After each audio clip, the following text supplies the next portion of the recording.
Fabrice Rull. Aujourd'hui, 6 minutes avec François Erard. Il est directeur d'Agri Genève et on va revenir avec lui sur les conséquences de la sécheresse. Bonjour François Erard. Bonjour Béatrice. Merci d'être sur Radio Lac ce matin. Sécheresse historique en Suisse. Ce serait même la pire enregistrée en Europe depuis près de 500 ans selon l'Observatoire mondial sur la sécheresse. À part les cactus, qu'est-ce qui a poussé à Genève, François Erard ? Alors tout a poussé, mais avec une grande faiblesse et beaucoup de peine. Et effectivement, comme vous le disiez, pour Genève, c'est le mois de juillet le plus sec. Je ne parlerai pas de 500 ans, mais depuis 85 ans. Et on a effectivement eu des pluies qui ne sont que la moitié de ce qui devrait tomber normalement sur notre canton. C'est que Genève en Suisse a été particulièrement touchée. C'est surtout l'ouest de la Suisse qui a été touché aussi gravement. Et puis, vous allez peut-être me poser la question, mais il a plu la semaine dernière, est-ce que ça résout le problème ? Anticipé. Non, je ne sais ça plus ne rien, résout je vous en pas. prie. Ça ne résout pas. Alors, dans les grandes lignes, on a nos cultures qu'on sème en automne, les céréales, le colza. Ça a été récolté très tôt cette année, tout début juillet. Et là, c'est vrai que les rendements sont moyens à mauvais, sans parler de l'épisode de grêle qu'il y a eu le 5 juillet sur la rive gauche, qui a anéanti toutes les cultures. Et puis après, maintenant, notre souci, c'est les cultures que nous appelons culture de printemps, c'est de la betterave, du maïs, du soya, du tournesol. Ça, vous le faites déjà maintenant ?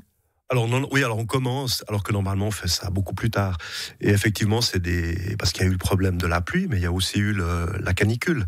Et en fait, toutes ces plantes, elles ont littéralement grillé sur place. C'est de la torréfaction. Est-ce qu'il y a certaines cultures qu'on doit oublier finalement ? Je pense par exemple à la pomme de terre, dont la quantité en eau a doublé cette année.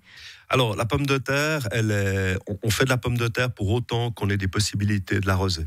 J'entends faire de la pomme de terre sans arrosage, on oublie. Donc, je dirais que actuellement, les gens qui font de la pomme de terre, c'est des gens qui ont de la disponibilité en eau. Donc ça va pas être particulièrement touché. Par contre, c'est vrai que la facture eau, tout d'un coup, elle double une année comme ça. Et on va rappeler que l'eau, donc, elle provient du lac et que c'est de l'eau potable. Alors, à Genève, on a ceci comme particularité, c'est qu'effectivement, on irrigue avec de l'eau potable. Ce qui est paradoxal, mais c'est comme ça, on n'a pas de réseau dédié à l'agriculture, comme c'est le cas dans d'autres régions. Et c'est une eau qui est chère parce qu'elle a été traitée, et ça amène aussi des conflits d'usage à terme, parce que j'entends la population genevoise augmente, il fait chaud, les gens prennent plus de douches, etc. Et puis nous, on peut arriver avec des consommations d'eau supplémentaires pour l'agriculture, et à terme, ça pourrait poser des conflits d'usage. Est-ce que ça veut dire qu'à terme, pour prendre vos termes, il faudrait passer à une irrigation avec de l'eau qui ne soit pas potable ? Alors, on y réfléchit, on y travaille. Après, c'est une question d'investissement. Effectivement, la ressource eau, elle est là, que ce soit le lac, le Rhône. Mais après, il faut bien vous imaginer que tirer des tuyaux, ça coûte très, très, très, très cher. Mais on est en train d'étudier les possibilités. Il y a aussi toutes les nappes superficielles à Genève, c'est des nappes phréatiques de faible profondeur qu'on pourrait peut-être exploiter pour irriguer nos cultures. Alors forcément, on se pose la question du gaspillage potentiel qu'on avait avant. On disait on avait l'abondance d'eau, même si on est quand même très chanceux d'avoir le lac, il faut faire attention. Pour les agriculteurs, est-ce qu'il va y avoir là aussi une adaptation nécessaire ?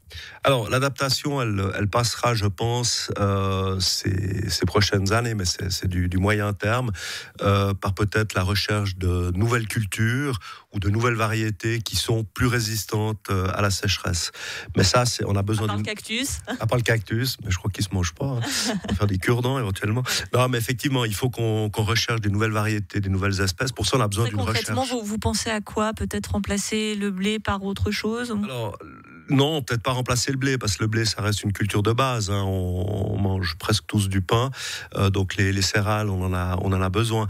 Après, effectivement, ça va surtout être pour moi dans la recherche de variétés qui sont plus résistantes, parce que là, on a tout un panel de possibilités au niveau de la génétique pour essayer de trouver des variétés qui tiennent mieux le sec. Mais on ne pourra pas abandonner certaines cultures, parce que l'agriculture, c'est fait pour nourrir la population, et puis on a tous besoin de manger 3 fois par jour, donc voilà. On voit sécheresse avec des rendements beaucoup plus faibles, vous le disiez. À cela s'ajoutent les conséquences de la guerre en Ukraine. J'avoue bien modestement avoir appris combien l'Ukraine était essentielle pour le monde agricole en termes d'engrais, etc. Donc ceci coûte plus cher.